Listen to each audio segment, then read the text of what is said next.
They called us the leftovers. That's the word the agent used, not to our faces. He thought we were asleep in the back of the wagon, all five of us packed in like crates, and he leaned over to the driver and said it plain. "Don't fuss too much over the cargo, Holt. They're just the leftovers nobody claimed." I was 23 years old, and I had never wanted to hit a man so bad in my life. But I didn't move. None of us did.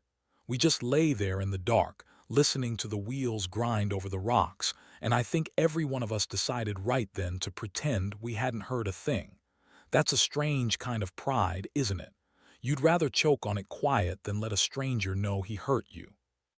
Let me back up. My name is Nell. This happened in the spring of 1884, out in the dry country south of the Mogollon Rim, and I have told this story maybe 4 times in my whole life, because every time I tell it my hands start to shake and I have to stop and pour myself something. But I'm old now, and the others are gone, most of them, so somebody ought to remember it right. We were what they called matrimonial brides. You paid a fee, or your family paid it, and an agency back east matched you with a man out west who needed a wife and couldn't find one any other way. Sounds cold when I say it like that. It was cold, but for women like us it was the only door that opened. There were 5 of us in that wagon. Mercy Tarbox was the oldest, near 40, with a face like a closed fist and a tongue that could strip paint. She'd buried 2 husbands already and didn't seem the least bit afraid of burying a third. Cora was the youngest, just 17, soft-spoken, with these big frightened eyes that never settled on anything for long. Addie Adelaide Quinn had been a school teacher in Ohio until the school closed, and she carried herself like she still thought she was better than the rest of us, which, to be fair, she might have been. And then there was Frances. Franny.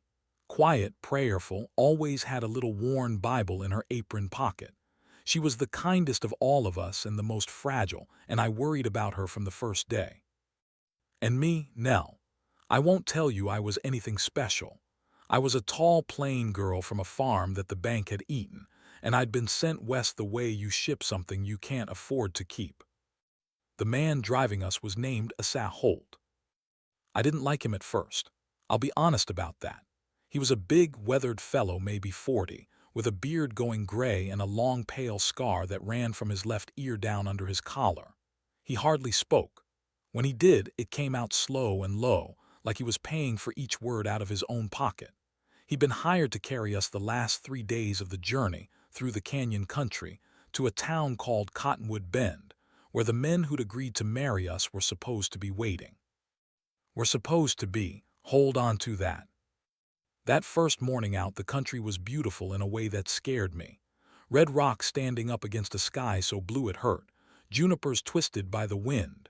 You'd see a hawk just hang there in the air, not moving, like the world had stopped to let it rest. It was quiet country, big quiet, the kind that makes you feel small and watched at the same time. Assad drove careful. I noticed that. Other men would have whipped the team along to make time, but he let the horses pick their own pace over the bad ground, and his eyes were always moving up at the rim, down at the dry washes, off at the clouds. I thought he was being cautious to the point of foolishness. I know better now. The trouble started on the second day, in the afternoon. We'd come down into a long, narrow canyon, the walls of it rising up close on both sides, the road no more than a shelf of packed dirt and broken stone that ran along beside a dry riverbed. There'd been no water in that bed for months, you could tell. The mud was cracked into 1,000 little plates. Cora was the one who noticed the sky first. She'd been staring out the back the way she always did, and she said, soft, "It's getting dark up there."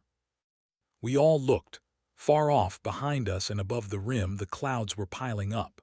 Not gray, black with a sick green color underneath like a bruise, and it was strange because right where we sat the sun was still shining. Asa stopped the wagon. He climbed down without a word and walked a little way back along the road and just stood there, looking up at that sky for a long time. Then he came back and his face had changed. There was something tight in it now.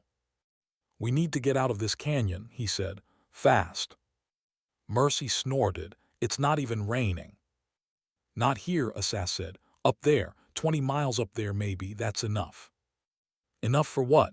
Addie asked in that schoolteacher voice. He looked at her. Enough to drown us all. I didn't understand it then. I'd grown up where rain fell on you and the ground drank it up and that was that. I'd never seen what dry country does with water. How it won't soak in. How a storm 40 miles away can send a wall of brown water roaring down a wash that's been bone dry for a year, and it comes without warning, no thunder, no rain where you're standing, just a sound like a train and then there's no more you. Asa knew. Asa had seen it. He got back up on the seat and now he did whip the team, and the wagon lurched and rattled and we all grabbed for whatever we could. Cora started to cry. Franny took her hand and started praying, low and steady. Mercy gripped the side rail with both hands and her knuckles went white, but she didn't make a sound. We needed to reach a place where the canyon opened up and the road climbed out. Asa knew where it was. Maybe 2 miles ahead. 2 miles of that narrow shelf with the rock walls leaning in. We almost made it. I want you to understand, we almost made it. It wasn't the water that got us first. It was the road. We came around a bend at speed, and there'd been a slide fresh, a tumble of rock half across the shelf. Asas saw it and hauled back on the lines, and the team screamed and swerved, and the wheels on the right side went off the edge of the road into the soft shoulder, and the whole world tipped. I remember it slow, the way you remember the worst things, the wagon going over, Cora's scream cut off short, the crunch and splinter of wood, the horses thrashing, sky and ground trading places, Franny's Bible flying past my face, and then a hard, dark nothing. When I came to, I was lying in the dry riverbed. I don't know how long I'd been out. Not long, I think. My head was ringing and there was blood in my mouth where I'd bit my tongue.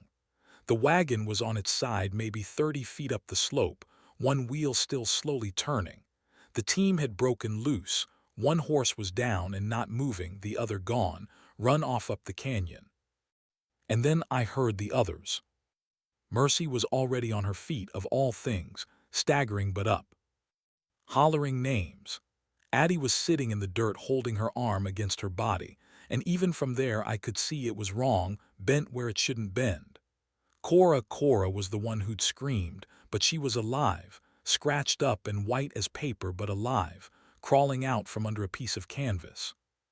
4 of us. Franny, Mercy said. Where's Franny? We found her under the wagon. A heavy crate had come down across her leg.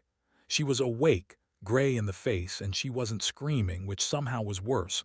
She was just making this small sound, this little broken hum, with her eyes squeezed shut. Her leg below the knee was crushed. And Asa. I'll never forget the sight of him. He'd been thrown clear, all the way across the wash, and he lay against the far rock wall and he wasn't moving at all. And I remember thinking with a kind of cold horror that I'm ashamed of even now, he's the one who knows. He's the only one who knows anything out here, and he's dead. But he wasn't dead. While we stood there frozen, while Cora wept and Mercy cursed and Addie cradled her ruined arm, Asa Holt opened his eyes. He looked up at that strip of sky between the canyon walls. And then he said something quiet, but it carried in all that stillness, and every one of us heard it. Get up the slope, he said. All of you, right now, the water's coming. I have thought a great deal over the years about what makes a person able to move when everything in them wants to lie down and quit. I think it's just somebody else telling you to. Asa couldn't have made us do anything, broken as he was. But he said get up the slope, and we got up the slope. All except Franny. That crate held her pinned and we couldn't lift it. 4 women, 3 of us hurt, and that thing wouldn't budge more than an inch. Franny opened her eyes and looked at us, and she understood before we did. Leave me, she whispered. Go on, leave me, it's all right. I will tell you that not one of us moved to leave her.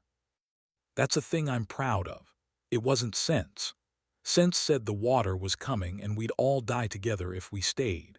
But there are moments when you find out who you are, and we found out we weren't the kind of women who'd leave a friend under a wagon to drown. The agency thought it was shipping leftovers, but you put people in a hard enough place and the labels fall right off. It was Asa who saved her in the end, though he could barely stand. He dragged himself up, I don't know how, his ribs were stove in. We found out later he was breathing in little sips, and he looked at the wreck for 1 second the way he looked at everything, taking the measure of it, and then he said, "The wheel. Take the spoke off the broke wheel. Use it for a lever. Wedge it under the crate, set a rock under it, and all of you push down on the end at once. Not the crate, the lever." We didn't even think to question him. Mercy and I wrenched a spoke free. We jammed it under the crate the way he said, with a rock for the fulcrum, and we threw our whole weight on the long end of it, all four of us, even Addie with her one good arm and Cora pulling Franny at the same instant, and the crate lifted. Just enough. Just exactly enough. We got her out, and we got up the slope, and we'd no sooner reached a ledge above the road than we heard it. The sound came first, like I told you. A low roar building with no storm to explain it, the most unnatural sound I ever heard coming up the canyon from behind. And then the water. It came around the bend in a brown wall, taller than a man, churning with branches and mud and whole uprooted trees, and it hit the wreck of our wagon and folded it up like paper and carried it off, and it was gone, just gone, in the space of 3 heartbeats. If we'd been 1 minute slower, we'd have gone with it. The dead horse, the crates, all our trunks and dresses, and the small foolish things we'd brought to start our new lives, all of it, gone down that canyon in a roaring brown flood, while we clung to a rock ledge and watched. When it had passed, and it passed fast, that's the thing about it, it came and it went, we just sat there, soaked in the spray, shaking. Nobody said anything for a long while. Then Mercy started to laugh. It scared me at first, that laugh. I thought she'd lost her mind. But it wasn't a crazy laugh. It was the laugh of somebody who's just been shown exactly how small they are and decided to find it funny rather than terrible. And then Addie laughed, and Cora, this watery, hysterical giggle, and even Franny, gray as she was, managed a smile. And I laughed too. The 5 of us, sitting on a rock in the middle of nowhere, having lost everything we owned, laughing like fools because we were alive. Assad didn't laugh, but he watched us, and something in his hard face eased a little, and I think he was glad. Then the laughing stopped, because the truth of where we were settled down on us. We were miles from anywhere. We had no wagon, no horses, no water, no food except what little was in Assad's coat pockets, some jerked meat, a few hard biscuits. 3 of us were hurt. One of us, Franny, was hurt bad. Night was coming, and the man who knew this country couldn't hardly walk. Addie said it out loud, the thing we were all thinking. We're going to die out here. No, Asa said, you're not. He said it so flat and certain that we all looked at him. There's water, he said, not far, and there's a way out of this canyon that don't follow the wash. We'll go slow, we'll go careful, and we'll all of us walk into Cottonwood Bend in 3 days. He paused and breathed his careful little breath. I've been worse off than this. Worse than this, Mercy said. Mister, I don't see how. And that's when he told us the first piece of his secret, though we didn't know it was a secret yet. We just thought it was a story. 11 years back, he said, I was a scout for the army, came down a canyon not so different from this one with 8 other men. We got caught in a flood like this one, only at night and worse. He stopped. His jaw worked. 7 of them drowned. Me and 1 other man crawled out. We had nothing. We were 2 days from any help in country that wanted us dead, and the other man had a bullet in his hip from a fight a week before that had gone bad in him. We waited. I wanted to leave him, Asa said. God forgive me, I'm telling you the truth. I was hurt and I was scared, and I wanted to leave that man and save myself, and I told myself it was the sensible thing. He looked at his own hands. He couldn't walk, so I carried him. 3 days I carried him, and I don't even rightly know why, except that leaving him felt like dying a different way. And on the 3rd day we walked out, both of us. He raised his eyes and looked, of all of us, at Franny. He lived another 9 years. Married, had a girl, named her after his own mother. Nobody spoke. "The secret to getting out of a place like this," Asas said, "ain't strength. I want you to hear me. It ain't being tough, and it ain't every soul for herself. The ones who go it alone out here, they die, every time. The ones who make it are the ones who carry each other." He nodded at Franny. "So we don't leave her. We don't leave nobody. That's the whole secret, and it's the only one worth knowing." It sounds simple, set down in words like that. Maybe it sounds like nothing. But I was 23 and I'd been raised to believe I was worth about as much as the dowry I didn't have, and I just heard a man I'd written off as a brute say the truest thing anybody'd ever said in front of me. And I started to cry, and I wasn't even sure why. We made a kind of camp on the ledge that night. Asas showed us how to set Addie's arm with 2 flat sticks and strips torn from a petticoat, and Addie bit down on a rolled rag and didn't cry out. And afterward she just breathed for a while and then said, "Thank you," in a voice with all the haughtiness washed out of it. Franny's leg was the hard thing. It was broken in more than one place and the foot was cold. Asas looked at it a long time in the failing light and didn't lie to us. "I can splint it," he said. "I can't fix it. She needs a real doctor and soon, or she could lose the leg or worse." He said it as best he could. Franny fainted partway through, which I think was a mercy. That night was the longest of my life. We had no fire, there was nothing dry to burn, and the desert cold came down hard and we huddled together, all 5 of us in Asas, sharing what warmth we had. Cora wept herself to sleep against my shoulder. Mercy kept watch half the night, that closed-fist face turned up to the stars. And I lay awake and listened to Asas's careful breathing, in and out in little sips, each one costing him. And I understood that this man who could barely draw a full breath had decided he was going to walk 5 strangers out of the desert or die trying, and that he wasn't doing it for pay, and he wasn't doing it for thanks. He was doing it because once a man had carried him. We started at first light. The water Asas had promised was real. He led us limping, one arm pressed to his ribs, up out of the canyon by a goat track only he could see, and then across a stretch of red rock to a place where the stone curved like a cupped hand. And there, in the shadow under an overhang, was a seep. Just a damp place in the rock, water gathering one slow drop at a time into a little basin no bigger than a washtub. It doesn't sound like much. It was everything. We drank, and we soaked rags to carry, and Asas showed Cora how to set out a bit of cloth to catch the slow drip while we rested, so that nothing was wasted. That seep, I learned later, was not on any map. Asas knew it from his scouting days. There were men who'd lived their whole lives in that country and didn't know it was there. That was a thing about Asas. He carried the land in his head the way other men carry money, and out here that knowledge was worth more than gold. Now I have to tell you the hardest part, and the part I'm proudest of, and they're the same part. We couldn't all walk. Franny couldn't put any weight on that leg, and Asas with his ribs couldn't carry her, much as it killed him to say so. So we made a litter, 2 of the longest, straightest branches we could find, and our remaining petticoats and shawls lashed between them, and we carried her ourselves.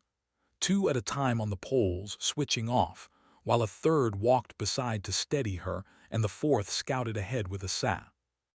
I'd like to tell you it was noble and easy. It was neither. It was the hardest physical thing I have ever done before or since. The litter weighed more than you'd think and our hands blistered, and then the blisters broke and then we bled. And the sun came up hard and white and the rock threw the heat back at us. And Franny begged us, again and again, to leave her, until Mercy finally snapped at her. "Frances, I love you dearly, but if you tell us to leave you one more time I will leave you, just to shut you up." And Franny laughed, this cracked little laugh, and stopped asking. That was the thing that surprised me most about all of it. How much we laughed. You'd think it would have been all weeping and despair. But there's a kind of black humor that grows up in terrible places, like a flower in a crack of rock, and it kept us going as much as the water did. We walked all that day, and we made our slow camp and we walked the next. On the 2nd day Cora, little Cora, the youngest, The one we'd all been protecting, Cora, was the one who kept us moving. She'd found something in herself out there. She started singing. Just little tunes, hymns, and old country songs to keep the rhythm for the ones on the poles. And when one of us flagged, she'd come alongside and sing right at us. This fierce, determined little thing. And somehow you couldn't quit while Cora was singing at you. The frightened girl, who'd never settled her eyes on anything, had become the steadiest of us all. I asked Asa about it quiet while we walked, how a person changes like that. They don't change, he said. It was always in her. Hard places don't make a person. They just show you what was there all along. He looked at me a moment. You too. You've been carrying that litter 8 hours and you haven't complained once. You didn't know that about yourself, did you? I hadn't. I'll be honest, I think about that sentence to this day. By the third morning we were in bad shape, out of food. Franny was slipping in and out of sense. Asa's breathing had gone wrong, a wet sound in it now, and I was scared for him in a way I hadn't let myself be scared before. But he led us up over a long red ridge, and at the top of it he stopped and we came up beside him. And below us, far off across the flat, was a thin gray line of cottonwoods following a creek and tucked among them, small in the distance but real, the rooftops of a town. Cottonwood Bend. I have heard people describe joy. I don't think any of them have ever stood on a ridge half dead and seen the place they thought they'd never reach. There aren't words. We just stood there and Franny roused enough to look, and Mercy, hard Mercy, put her hand over her mouth and her shoulders shook. We made it down. The last mile, a freight hauler spotted us from the road and came running, and then there were men and a wagon and water and shouting, and they got Franny to the doctor in time. She kept the leg in the end, though she walked with a cane the rest of her days and called it her good luck stick. And here is the thing nobody tells you about a story like this. The men we'd been sent to marry, most of them didn't want us anymore. Word had gone ahead somehow, twisted up, that we'd been in a wreck, that we were damaged goods, that we'd lost our trunks and our fine clothes. 2 of them had already gone and chosen other women. One looked at Addie's splinted arm and Franny's cane and Cora's sunburned face and said, right out loud, that this wasn't what he'd paid for. The leftovers, even now. But here's what they didn't understand. We weren't the women who'd climbed into that wagon back east. Those women were gone, washed away in the flood with the trunks and the dresses.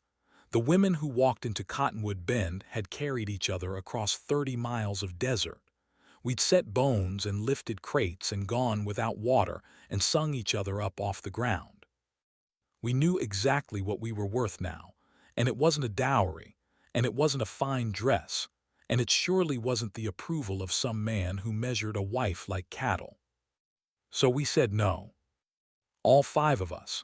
We took one look at those men and at the lives they were offering, and we said no thank you, and we kept our heads up, and you should have seen their faces. Mercy opened a boarding house with the little money she had and the rest of us threw in with her, and within 2 years it was the busiest place in town. Addie taught school again. Cora married, eventually, but a man she chose, a good one, who'd heard the story and said the only thing he wanted was to be worth a woman like that. Franny never married, said she'd found her family already, and pointed her good luck stick at the rest of us. And Asa lived. The doctor said by rights he shouldn't have with those ribs and that lung, but he was a hard man to kill, and we none of us would let him go anyhow. He healed up slow over that summer in a back room of Mercy's boarding house, and we fussed over him, and he hated being fussed over, and he never once complained. I married him the next spring. I never did get to it before now, did I? But I expect you guessed. He was twice my age and twice as quiet, and he had a scar from his ear to his collarbone, and he was the finest man I ever knew or ever will. We had 11 good years before his lungs finally gave out, the damage from that canyon catching up with him at the last. And the morning he passed, with my hand in his, he was clear-headed, and he looked at me, and the last thing he ever said to me was the same thing he'd said on that ledge. You carry each other, he said. That's the whole secret. There never was another one. I'm an old woman now.